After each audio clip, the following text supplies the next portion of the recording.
Hi, welcome back. Last time we were talking about toys. We were talking about fun. And as you can see today, I am wearing my Hulk earrings and my super cool, that's right, Unleash the Hulk, old school Hulk. Don't give me this new stuff. And I thought, I wanted to talk a little bit about where this kind of passion for writing comes from.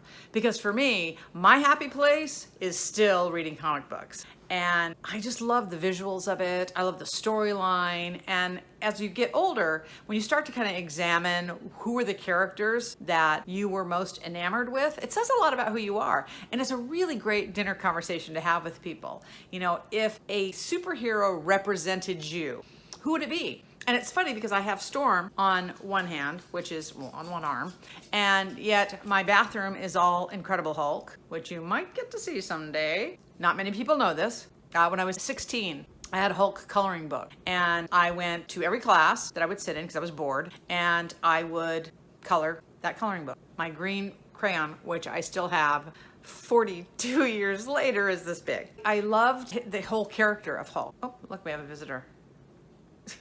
And when I take a look at it, it's like, what was it about Hulk that drew me to that particular character? So think about that for your own self. Because we're like, well, I really like blah, blah, blah. No, usually there's a reason why we gravitate toward a particular character, and especially toward a particular Marvel character. And Hulk was it for me because of the duality of Bruce Banner and the Incredible Hulk, that they were the yin and yang, and that we all have that yin and yang. And especially as a young closeted lesbian, there was a lot more yin happening for me than yang.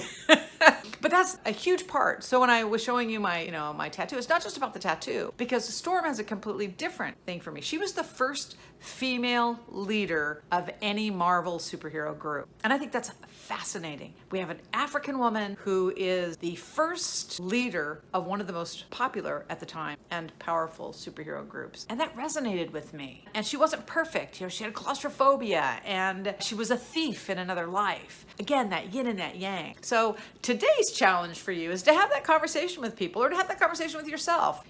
Who reflects my time as a 16-year-old or 26-year-old or 18-year-old, or however old you are, because that really tells you a lot about yourself.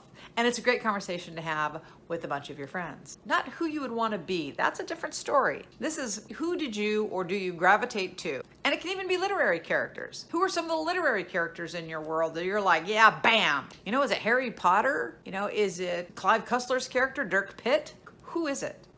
And why? Because it's a really great psychological discussion that you can have. And it's something for writers, character is everything. So many of my characters are actually an amalgamation of all of the superhero characters, all of the literary characters. You can kind of pick and choose and put together.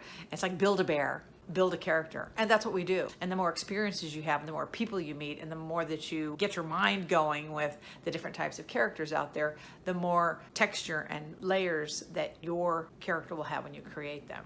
And so our goal, certainly my goal, is to write characters that you never forget, because that's a gift that just keeps on giving. And so something to think about on Hulk Wednesday or Friday. This is Hulk Day.